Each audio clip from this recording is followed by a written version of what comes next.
ਵਾਹਿਗੁਰੂ ਜੀ ਕਾ ਖਾਲਸਾ ਵਾਹਿਗੁਰੂ ਜੀ ਕੀ ਫਤਿਹ। ਜਬ ਲਗ ਦੁਨੀਆ ਰਹੀਐ ਨਾਨਕ, ਕਿਸ ਸੁਣੀਐ ਕਿਸ ਕਹੀਐ। ਭਾਲ ਰਹੇ ਹਮ ਰਹਿਣ ਨਾ ਪਾਇਆ, ਜੀਵਤਿਆਂ ਮਰ ਰਹੀਐ। ਅੱਜ ਅਸੀਂ ਇਸ ਵਿਸ਼ੇ 'ਤੇ ਜੋ ਗੁਰਮਤਿ ਵਿਚਾਰਾਂ ਹਨ ਉਹ ਕਰਨੀਆਂ ਹਨ। ਜਗਤ ਗੁਰੂ ਨਾਨਕ ਸਾਹਿਬ ਜੀ, ਜਿਨ੍ਹਾਂ ਨੂੰ ਅਸੀਂ ਜ਼ਾਹਰ ਪੀਰ, ਸ੍ਰਿਸ਼ਟੀ ਦੇ ਗੁਰੂ ਅਤੇ ਸਿੱਖ ਧਰਮ ਦੇ ਫਾਊਂਡਰ ਬਾਨੀ ਮੰਨਦੇ ਹਾਂ, ਉਹਨਾਂ ਦੇ ਇਹ ਇਲਾਹੀ ਬਚਨ ਸਾਹਿਬ ਸਤਿਗੁਰੂ ਸ੍ਰੀ ਗੁਰੂ ਗ੍ਰੰਥ ਸਾਹਿਬ ਪਾਤਸ਼ਾਹ ਜੀ ਦੇ ਪਾਵਨ ਅੰਗ 660 ਤੇ ਧਨਾਸਰੀ ਰਾਗ ਦੇ ਅੰਦਰ ਸ਼ੋਭਨੀਕ ਹਨ। ਸਤਿਗੁਰੂ ਜੀ ਨੇ ਜੋ ਵੀ ਉਪਦੇਸ਼ ਮਨੁੱਖਤਾ ਨੂੰ ਬਖਸ਼ਿਸ਼ ਕੀਤਾ ਹੈ, ਉਹ ਸਰਬਦੇਸੀ, ਸਰਬਕਾਲੀ ਅਤੇ ਸਰਬ ਵਿਆਪਕ ਹੈ। ਹਰ ਖੇਤਰ ਵਿੱਚ ਹਰ ਸਮੇਂ ਪ੍ਰਾਣੀ ਮਾਤਰ ਦੀ ਗੁਰਬਾਣੀ ਯੋਗ ਅਗਵਾਈ ਕਰਦੀ ਹੈ। ਜਿੱਥੇ ਇਹਨਾਂ ਪਾਵਨ ਬਚਨਾਂ ਦਾ ਜੋ ਰੂਹਾਨੀ ਉਪਦੇਸ਼ ਹੈ ਕਿ ਜੋ ਮਨੁੱਖ ਇਸ ਸੰਸਾਰ ਦੇ ਵਿੱਚ ਆਉਂਦਾ ਹੈ, ਜਦੋਂ ਤੱਕ ਮਨੁੱਖ ਦੇ ਕੋਲ ਸਵਾਸਾਂ ਦੀ ਪੂੰਜੀ ਹੈ, ਜੀਵਨ ਹੈ, ਜਿਸ ਦਾਤੇ ਨੇ ਜੀਵਨ ਦੇ ਕੇ ਸਾਨੂੰ ਭੇਜਿਆ, ਉਸ ਪਰਮਾਤਮਾ ਦੀ ਸਿਫਤ ਸਲਾਹ,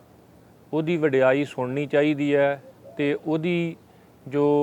ਵਡਿਆਈ ਅਤੇ ਸਿਫਤ ਸਲਾਹ ਹੈ ਉਸ ਨੂੰ ਆਪਣੀ ਰਸਨਾ ਤੋਂ ਉਚਾਰਨ ਕਰਨਾ ਚਾਹੀਦਾ ਹੈ। ਕਿਉਂਕਿ ਇਹ ਜਗਤ ਦੇ ਵਿੱਚ ਖੋਜ ਕਰਕੇ ਵੀ ਵੇਖਿਆ ਗਿਆ ਹੈ ਕਿ ਕੋਈ ਵੀ ਇਸ ਸੰਸਾਰ ਦੇ ਵਿੱਚ ਸਦੀਵ ਕਾਲ ਲਈ ਥਿਰ ਨਹੀਂ ਰਹਿੰਦਾ। ਇਸ ਕਰਕੇ ਸਾਹਿਬ ਜੀ ਨੇ ਉਪਦੇਸ਼ ਬਖਸ਼ਿਸ਼ ਕੀਤਾ ਹੈ ਕਿ ਸਾਨੂੰ ਹਉਮੈ ਹੰਕਾਰ ਤੋਂ, ਆਪਣੱਤ ਤੋਂ, ਖੁਦਗਰਜੀ ਤੋਂ, ਤੰਗ ਦਿਲੀ ਤੋਂ ਹਮੇਸ਼ਾ ਉੱਪਰ ਉੱਠ ਕੇ ਆਪਣੇ ਆਪ ਨੂੰ ਜਿਉਂਦਿਆਂ ਮਾਰ ਕੇ ਸੰਸਾਰ ਦੇ ਵਿੱਚ ਰਹਿਣਾ ਚਾਹੀਦਾ ਹੈ। ਕਿਉਂਕਿ ਜਾਂ ਰਹਿਣਾ ਨਾਹੀਂ ਐਤ ਜਗ, ਤਾਂ ਕਾਇਤ ਗਾਰਬ ਹੰਡੀਐ। ਸਤਿਗੁਰੂ ਜੀ ਨੇ ਜਿੱਥੇ ਸਾਨੂੰ ਰੂਹਾਨੀ ਉਪਦੇਸ਼ ਬਖਸ਼ਿਸ਼ ਕੀਤਾ ਹੈ ਕਿ ਅਸੀਂ ਜ਼ਿੰਦਗੀ ਨੂੰ ਸਫਲ ਕਿਵੇਂ ਕਰਨਾ ਹੈ, ਆਪਣੇ ਪ੍ਰਾਣਾਂ ਦੇ ਦਾਤੇ ਪਰਮੇਸ਼ਰ ਨੂੰ ਕਿਵੇਂ ਮਿਲਣਾ ਹੈ, ਉੱਥੇ ਪਰਥਾਏ ਸਾਖੀ ਮਹਾਂਪੁਰਖ ਬੋਲਦੇ ਸਾਂਝੀ ਸਗਲ ਜਹਾਨ ਹੈ। ਉਪਦੇਸ਼ ਭਾਵੇਂ ਕਿਸੇ ਇੱਕ ਦੇ ਪਰਥਾਏ ਵੀ ਕਿਹਾ ਗਿਆ ਹੋਵੇ, ਪਰ ਉਹ ਸਾਰੇ ਸੰਸਾਰ ਵਾਸਤੇ ਸਾਂਝਾ ਹੁੰਦਾ ਹੈ। ਅੱਜ ਜਦੋਂ ਅਸੀਂ ਮਨੁੱਖਤਾ ਦੇ ਮਸੀਹੇ, ਜਾਂ ਜਿਨ੍ਹਾਂ ਨੇ ਆਪਣਾ ਸਾਰਾ ਜੀਵਨ ਹੀ ਇਨਸਾਨੀਅਤ ਦੀ ਭਲਾਈ ਵਾਸਤੇ ਲਾ ਦਿੱਤਾ, ਸਤਿਕਾਰਯੋਗ ਭਗਤ ਪੂਰਨ ਸਿੰਘ ਜੀ, ਉਹਨਾਂ ਦੀਆਂ ਸੇਵਾਵਾਂ ਨੂੰ ਵੇਖਦਿਆਂ ਕਿ ਕਿਵੇਂ ਉਹਨਾਂ ਦਾ ਜਿਹੜਾ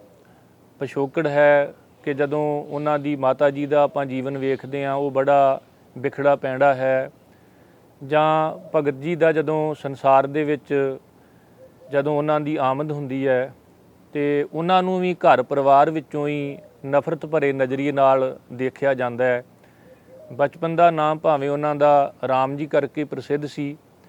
ਪਰ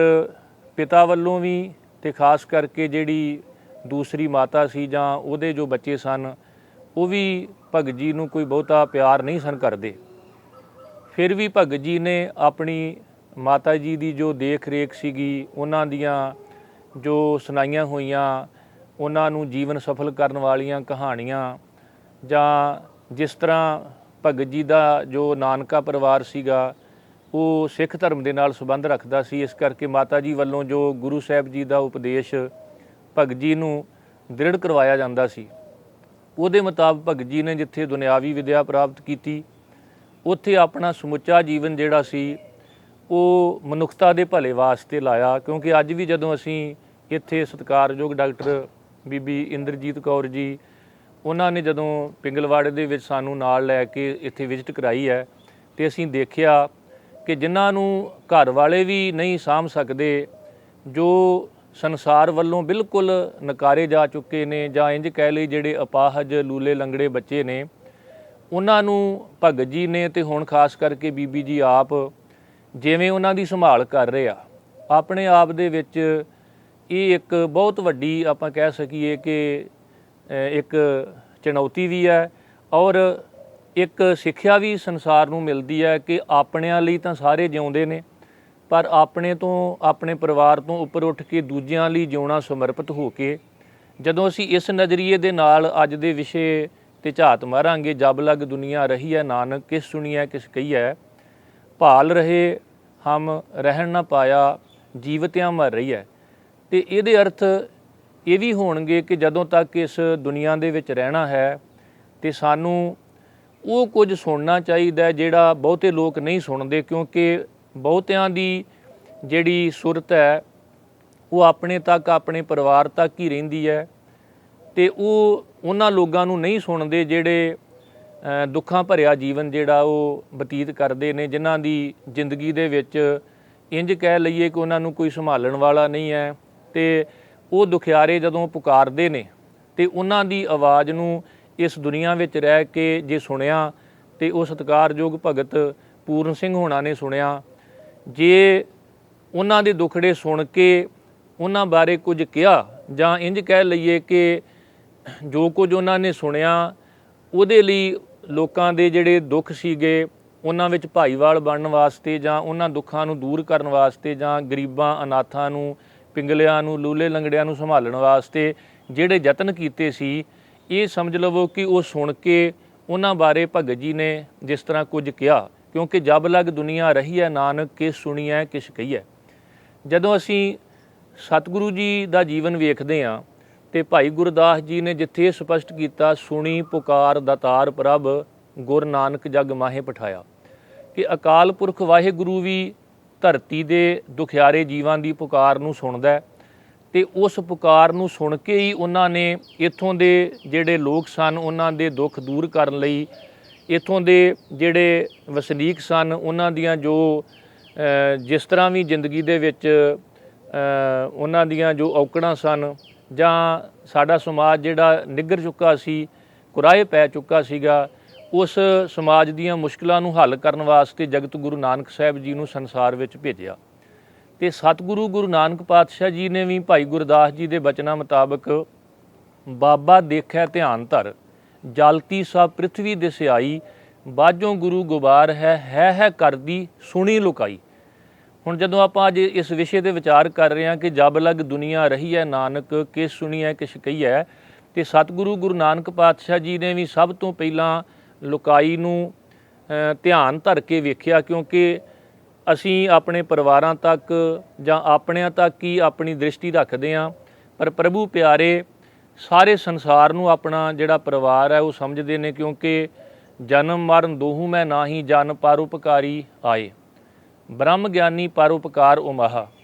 ਸਤਿਗੁਰੂ ਜੀ ਨੇ ਵੀ ਸਭ ਤੋਂ ਪਹਿਲਾਂ ਲੁਕਾਈ ਨੂੰ ਦੇਖਿਆ ਤੇ ਫਿਰ ਦੇਖਿਆ ਔਰ ਨਾਲ ਸੁਣਿਆ, ਹੈ ਕਰਦੀ ਸੁਣੀ ਲੁਕਾਈ। ਜਿਹੜੀ ਹਾਏ ਹਾਏ ਕਰ ਰਹੀ ਸੀ, ਦੁਖਿਆਰੀ ਲੁਕਾਈ ਪੁਕਾਰ ਰਹੀ ਸੀ, ਉਹਨਾਂ ਚੀਸਾਂ ਨੂੰ, ਉਹਨਾਂ ਆਵਾਜ਼ਾਂ ਨੂੰ, ਉਸ ਪੁਕਾਰ ਨੂੰ, ਉਹਨਾਂ ਮੁਸ਼ਕਿਲਾਂ ਨੂੰ ਗੁਰੂ ਨਾਨਕ ਸਾਹਿਬ ਜੀ ਨੇ ਸੁਣਿਆ ਔਰ ਉਹਦਾ ਹੱਲ ਕਰਨ ਵਾਸਤੇ 4 ਉਦਾਸੀਆਂ ਵੀ ਕੀਤੀਆਂ। ਚਾਹੇ ਉਹਨਾਂ ਨੂੰ ਸ਼ਮੇਰ ਪਰਬਤ ਤੱਕ ਜਾਣਾ ਪਿਆ, ਅਰਬ ਦੇ ਮਾਰੂਥਲਾਂ ਤੱਕ ਜਾਣਾ ਪਿਆ, ਗਰੀਬ ਨਵਾਜ਼ ਜੀ ਨੇ ਉਹਨਾਂ ਤੱਕ ਪਹੁੰਚ ਕੀਤੀ ਔਰ ਦੀਪਾਲਪੁਰ ਦੀ ਧਰਤੀ ਤੇ ਇੱਕ ਕੋੜੀ ਦੀ ਛੰਨ ਵਿੱਚ ਜਾ ਕੇ ਵੀ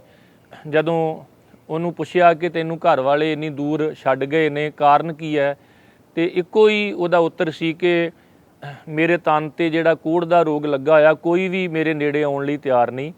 ਪਰ ਸਤਿਗੁਰੂ ਜੀ ਨੇ ਜਦੋਂ ਆਪਣੀ ਅੰਮ੍ਰਿਤਮਈ ਦ੍ਰਿਸ਼ਟੀ ਨਾਲ, ਪਿਆਰ ਭਰੇ ਬਚਨਾਂ ਨਾਲ ਉਹਨੂੰ ਨਿਵਾਜਿਆ ਤੇ ਉਹਨੂੰ ਇੰਜ ਲੱਗਣ ਲੱਗਾ ਵੀ ਜਿਵੇਂ ਮੇਰਾ ਜਿਹੜਾ ਰੋਗ ਹੈ ਉਹ ਦੂਰ ਹੋ ਰਿਹਾ। ਇਵੇਂ ਗੁਰੂ ਅਰਜਨ ਦੇਵ ਮਹਾਰਾਜ ਜੀ ਨੇ ਜਦੋਂ ਮਹਾਂਮਾਰੀ ਫੈਲੀ ਜਾਂ ਤਰਨਤਾਰਨ ਸਾਹਿਬ ਦੀ ਧਰਤੀ ਤੇ ਕੋੜੀ ਘਰ ਖੁਲਵਾਏ, ਔਰ ਇੰਜ ਕਹਿ ਲਈਏ ਕਿ ਸਿੱਖੀ ਦਾ ਜਿਹੜਾ ਸਫ਼ਰ ਹੈ ਉਹ ਵੈਦ ਹਰਦਾਸ ਤੋਂ ਲੈ ਕੇ ਵੈਦ ਸੁਜਾਨ ਸਿੰਘ ਤੱਕ, ਜਾਂ ਇੰਜ ਕਹਿ ਲਈਏ ਕਿ ਸਤਿਗੁਰੂ ਜੀ ਨੇ ਆਪਣੇ ਜੀਵਨ ਕਾਲ ਵਿੱਚ ਵਾਤਾਵਰਨ ਨੂੰ ਹਰਿਆ ਭਰਿਆ ਰੱਖਣ ਵਾਸਤੇ ਜਿੱਥੇ ਹਰੇ ਭਰੇ ਬਾਗ ਲਗਵਾਏ, 6-6 ਹਰਟਾਂ ਵਾਲੇ ਖੂਹ ਲਗਵਾਏ, ਕੋੜੀ ਘਰ, ਇਸੇ ਤਰ੍ਹਾਂ ਦਵਾਖਾਨੇ ਖੋਲ੍ਹੇ, ਔਰ ਬੜੀ ਵੱਡੀ ਲਾਰਜ ਸਕੇਲ 'ਤੇ ਗੁਰੂ ਹਰਿਰਾਏ ਮਹਾਰਾਜ ਜੀ ਨੇ ਕੀਰਤਪੁਰ ਸਾਹਿਬ ਦੀ ਧਰਤੀ 'ਤੇ ਦਵਾਖਾਨਾ ਖੋਲ੍ਹਿਆ ਸੀ। ਭਗਤ ਪੂਰਨ ਸਿੰਘ ਹੋਰਾਂ ਨੇ ਆਪਣੀ ਮਾਤਾ ਸਤਿਕਾਰਯੋਗ ਮਾਤਾ ਮਹਿਤਾਬ ਕੌਰ ਜੀ ਦੀ ਜਿਹੜੀ ਸਿੱਖਿਆ ਸੀ ਉਹਦੇ ਮੁਤਾਬਕ ਸਭ ਤੋਂ ਪਹਿਲਾਂ ਜੋ ਸਿੱਖ ਧਰਮ ਦੀਆਂ ਖੂਬੀਆਂ ਸਨ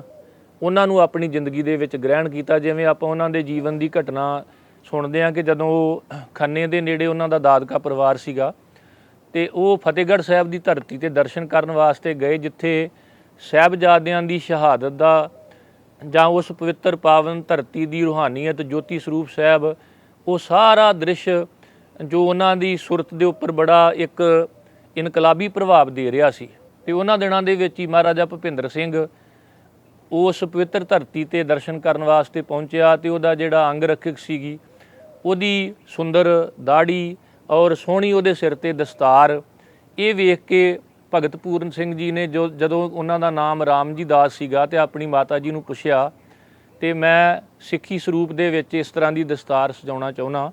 ਔਰ ਬਾਅਦ ਦੇ ਵਿੱਚ ਉਹਨਾਂ ਨੇ ਸਿੱਖੀ ਨੂੰ ਧਾਰਨ ਕੀਤਾ। ਔਰ ਖ਼ਾਸ ਕਰਕੇ ਇੰਜ ਕਹਿ ਲਈਏ ਕਿ ਉਹਨਾਂ ਦੀ ਜ਼ਿੰਦਗੀ ਦੇ ਵਿੱਚ ਐਸਾ ਸਮਾਂ ਵੀ ਆਇਆ ਕਿ ਜਦੋਂ ਬੜਾ ਵੱਡਾ ਕਾਲ ਪੈਣ ਦੇ ਕਾਰਨ ਉਹਨਾਂ ਦੇ ਪਿਤਾ ਜੀ ਸਿੱਬੂ ਰਾਮ ਜਿਹੜੇ ਸ਼ਾਹੂਕਾਰਾ ਕਰਦੇ ਸਨ, ਘਰ ਵਿੱਚ ਬੜੀ ਗਰੀਬੀ ਆ ਗਈ, ਪੜ੍ਹਾਈ ਦੇ ਵਿੱਚ ਰੁਕਾਵਟ ਪਈ ਔਰ ਜਿਹੜੀ ਦੂਸਰੀ ਪਤਨੀ ਸੀ ਭਾਈ ਸਿੱਬੂ ਰਾਮ ਜੀ ਦੀ, ਉਹ ਤੇ ਦੂਜਾ ਬੱਚਾ ਜਿਹੜਾ ਸੀ ਉਹ ਛੱਡ ਕੇ ਚਲੇ ਗਏ। ਤੇ ਜਦੋਂ ਮਾਤਾ ਪਿਤਾ ਨੇ ਕਿਰਤ ਕਰਕੇ ਭਗਤ ਪੂਰਨ ਸਿੰਘ ਹੋਣਾ ਦੀਆਂ ਫੀਸਾਂ ਭਰੀਆਂ, ਉਹਨਾਂ ਨੂੰ ਪੜ੍ਹਾਇਆ, ਪਰ ਮਾਲਕ ਨੂੰ ਕੁਝ ਹੋਰ ਮਨਜ਼ੂਰ ਸੀ। ਭਗਤ ਜੀ ਇਹਦੇ ਨਾਲ ਕਦੇ ਕਦੇ ਆਪਣੀ ਮਾਤਾ ਜੀ, ਕਿਉਂਕਿ ਉਹਨਾਂ ਦਿਨਾਂ ਦੇ ਵਿੱਚ ਉਹ ਲਾਹੌਰ ਦੀ ਧਰਤੀ ਤੇ ਕਿਸੇ ਦੇ ਘਰ ਕੰਮਕਾਜ ਕਰਕੇ ਤੇ ਫਿਰ ਭਗਤ ਜੀ ਦੀ ਫੀਸ ਭਰਿਆ ਕਰਦੇ ਸਨ। ਜਦੋਂ ਕਿਤੇ ਲਾਹੌਰ ਦੀ ਧਰਤੀ ਤੇ ਮਿਲਣ ਵਾਸਤੇ ਜਾਣਾ ਤੇ ਪੁਰਾਣੇ ਸੰਸਕਾਰਾਂ ਦੇ ਮੁਤਾਬਕ ਵੱਖ-ਵੱਖ ਧਰਮ ਸਥਾਨਾਂ ਦੇ ਉਹ ਦਰਸ਼ਨ ਕਰਨ ਵੀ ਜਾਂਦੇ,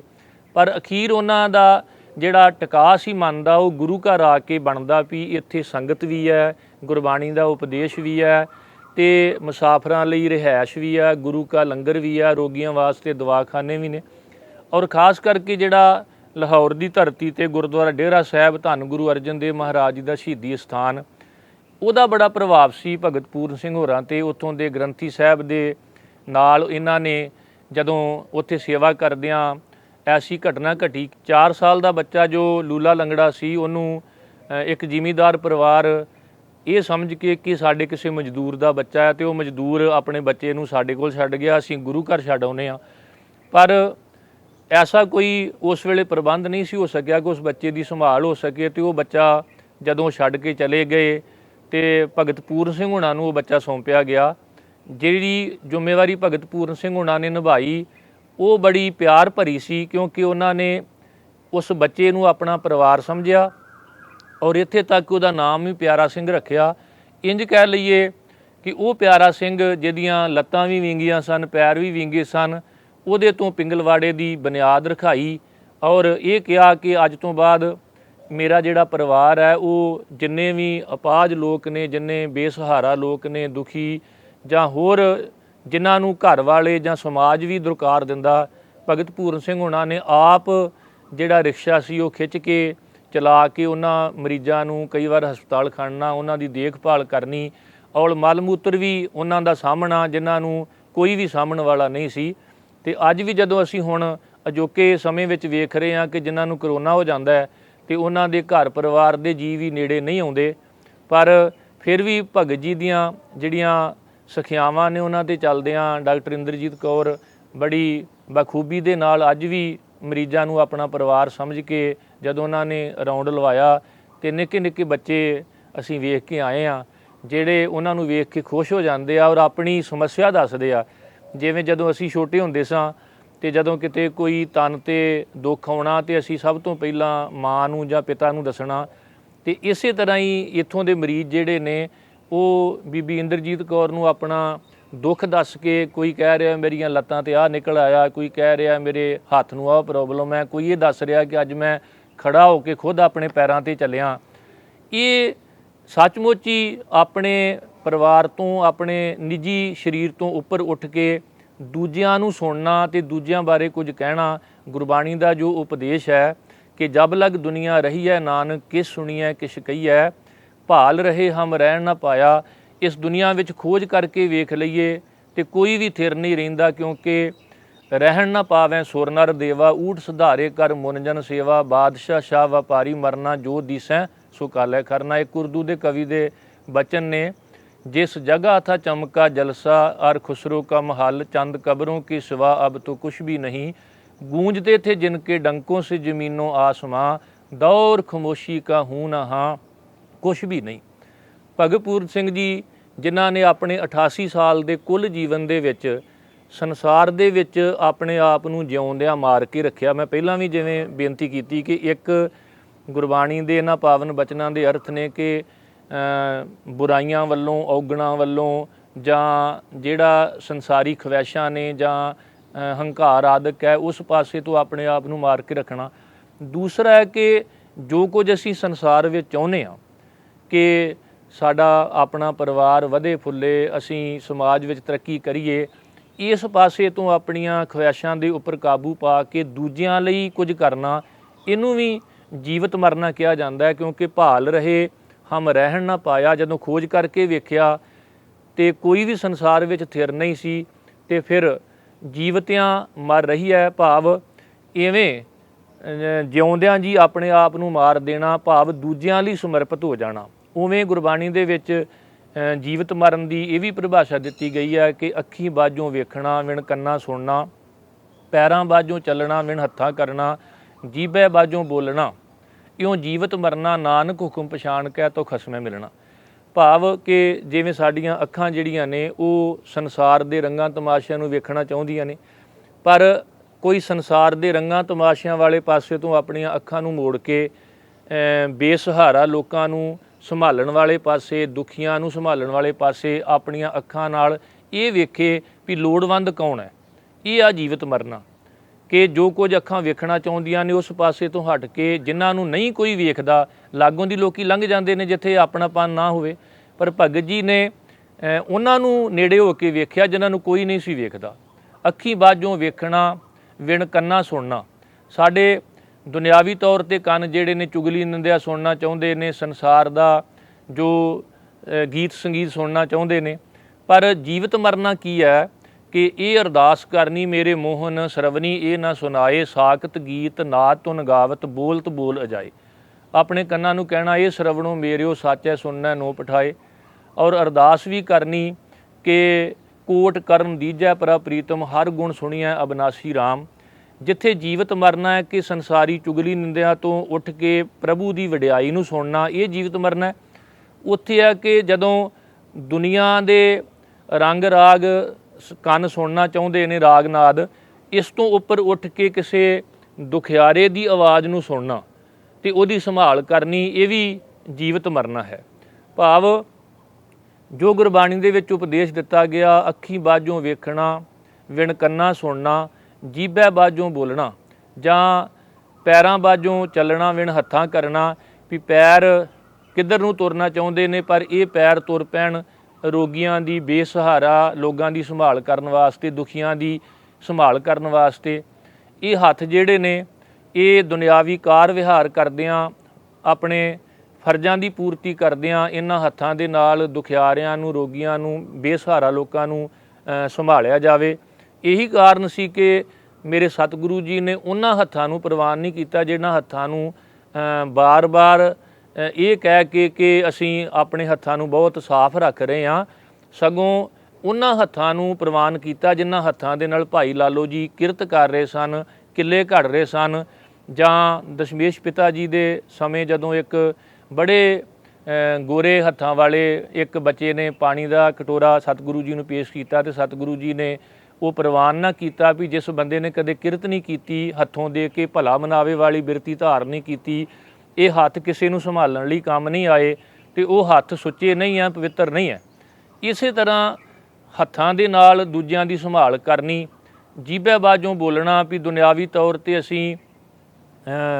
ਦੁਨਿਆਵੀ ਗੱਲਾਂ ਕਰਨਾ ਚਾਹੁੰਦੇ ਹਾਂ ਪਰ ਇਸ ਰਸਨਾ ਨੂੰ ਪਰਮੇਸ਼ਰ ਦੀ ਕੀਰਤੀ ਵਾਲੇ ਪਾਸੇ ਲਾ ਲੈਣਾ, ਜਾਂ ਇਸ ਰਸਨਾ ਦੇ ਨਾਲ ਦੁਖਿਆਰੇ ਲੋਕਾਂ ਨੂੰ ਸੰਭਾਲਣ ਵਾਸਤੇ ਕੁਝ ਕਹਿਣਾ। ਇੰਜ ਕਹਿ ਲਈਏ ਕਿ ਭਗਤ ਪੂਰਨ ਸਿੰਘ ਹੋਣਾ ਨੇ ਦੁਨਿਆਵੀ ਪੜ੍ਹਾਈ ਤਾਂ ਭਾਵੇਂ ਬਹੁਤ ਘੱਟ ਕੀਤੀ ਸੀ ਪਰ ਉਹਨਾਂ ਦੀਆਂ ਲਿਖਤਾਂ ਮਨਾਂ ਨੂੰ ਟੁੰਬਦੀਆਂ ਸਨ। ਉਹ ਵੱਡੇ ਵੱਡੇ ਕਾਲਜਾਂ ਵਿੱਚ, ਯੂਨੀਵਰਸਿਟੀ ਵਿੱਚ ਜਾ ਕੇ ਜਦੋਂ ਲੈਕਚਰ ਕਰਦੇ ਤੇ ਉਹਨਾਂ ਦੇ ਜੀਵਨ ਦਾ ਇੱਕ ਵੱਖਰਾ ਪ੍ਰਭਾਵ ਸੀਗਾ, ਕਿਉਂਕਿ ਉਹਨਾਂ ਨੇ ਗੁਰੂ ਕੀ ਬਾਣੀ ਦੇ ਮੁਤਾਬਕ ਜਦੋਂ ਤੱਕ ਸੰਸਾਰ ਵਿੱਚ ਉਹ ਰਹੇ, ਦੂਜਿਆਂ ਨੂੰ ਸੁਣਿਆ, ਉਹਨਾਂ ਦੀਆਂ ਮੁਸ਼ਕਿਲਾਂ ਦਾ ਹੱਲ ਕੀਤਾ ਤੇ ਆਪਣੇ ਆਪ ਨੂੰ ਦੂਜਿਆਂ ਲਈ ਸਮਰਪਿਤ ਕਰਕੇ ਇਵੇਂ ਜੀਵਤਿਆਂ ਮਰ ਰਹੀ ਹੈ ਵਾਲੀ ਜਿਹੜੀ ਅਵਸਥਾ ਸੀ ਉਹਦੇ ਉਹ ਧਾਰਨੀ ਬਣੇ। ਸੋ ਆਉਣ ਵਾਲੇ ਦਿਨਾਂ ਦੇ ਵਿੱਚ ਭਗਤ ਪੂਰਨ ਸਿੰਘ ਹੋਣਾ ਦਾ ਜੋ ਯਾਦ ਬੜੀ ਚੜ੍ਹਦੀ ਕਲਾ ਦੇ ਨਾਲ ਹਰ ਸਾਲ ਦੀ ਤਰ੍ਹਾਂ ਇਸ ਵਾਰ ਵੀ ਗੁਰਮਤਿ ਸਮਾਗਮਾਂ ਦੇ ਰੂਪ ਵਿੱਚ ਮਨਾਈ ਜਾਣੀ ਹੈ। ਦਾਸ ਨੇ ਵੀ ਜੋ ਬਣਦਾ ਸਰਦਾ ਸਤਿਕਾਰ ਹੈ ਉਹ ਸਤਿਕਾਰਯੋਗ ਭਗਤ ਪੂਰਨ ਸਿੰਘ ਹੋਰਾਂ ਨੂੰ ਆਪਣੇ ਇਹਨਾਂ ਵਿਚਾਰਾਂ ਦੇ ਰਾਹੀਂ ਜੋ ਅਰਪਣ ਕੀਤਾ ਹੈ। ਬੇਅੰਤ ਪ੍ਰਕਾਰ ਦੀਆਂ ਜੋ ਭੁੱਲਾਂ ਦਾਸ ਕੋਲ ਬੋਲਦਿਆਂ ਹੋ ਗਈਆਂ ਹੋਣਗੀਆਂ, ਦਾਸ ਉਸ ਲਈ ਖਿਮਾ ਦਾ ਜਾਚਕ ਹੈ। ਇਹੀ ਬੇਨਤੀ ਹੈ ਕਿ ਸਤਿਗੁਰੂ ਸਾਰਿਆਂ ਨੂੰ ਸਮੱਤ ਬਖਸ਼ਿਸ਼ ਕਰੇ। ਅਸੀਂ ਆਪਣੇ ਨਿੱਜੀ ਘਰਾਂ ਤੋਂ, ਪਰਿਵਾਰਾਂ ਤੋਂ ਉੱਪਰ ਉੱਠ ਕੇ ਦੂਜਿਆਂ ਦੀਆਂ ਜੋ ਸਮੱਸਿਆਵਾਂ ਹਨ ਉਹਨਾਂ ਨੂੰ ਵੀ ਸਮਝਣ ਦਾ ਯਤਨ ਕਰੀਏ ਅਤੇ ਦੂਜਿਆਂ ਲਈ ਜਿਉਣਾ, ਦੂਜਿਆਂ ਲਈ ਕੁਝ ਕਰਨਾ, ਇਹੀ ਅਸਲ ਵਿੱਚ ਇਨਸਾਨੀਅਤ ਹੈ। ਅਤੇ ਪਰਮਾਤਮਾ ਨੇ ਆਪਣਾ ਆਪ ਸਾਜ ਕੇ, ਸ੍ਰਿਸ਼ਟੀ ਸਾਜ ਕੇ ਅਤੇ ਫਿਰ ਆਪਣਾ ਆਪ ਇਸੇ ਸ੍ਰਿਸ਼ਟੀ ਵਿੱਚ ਹੀ ਰੱਖਿਆ ਹੋਇਆ ਹੈ। ਜਦੋਂ ਅਸੀਂ ਮਨੁੱਖਤਾ ਦੀ ਸੇਵਾ ਕਰਾਂਗੇ, ਮਨੁੱਖਤਾ ਦੀ ਸੰਭਾਲ ਕਰਾਂਗੇ ਅਤੇ ਪਰਮਾਤਮਾ ਵੀ ਸਾਡੇ 'ਤੇ ਪ੍ਰਸੰਨ ਹੋਵੇਗਾ, ਸਤਿਗੁਰੂ ਜੀ ਵੀ ਪ੍ਰਸੰਨ ਹੋਣਗੇ। ਫਿਰ ਇੱਕ ਵਾਰ ਗੁਰੂ ਫਤਿਹ ਬੁਲਾਉਂਦਾ ਹੋਇਆ ਦਾਸ ਸਭ ਦਾ ਤਹਿ ਦਿਲ ਤੋਂ ਧੰਨਵਾਦ ਕਰਦਾ। ਵਾਹਿਗੁਰੂ ਜੀ ਕਾ ਖਾਲਸਾ, ਵਾਹਿਗੁਰੂ ਜੀ ਕੀ ਫਤਿਹ।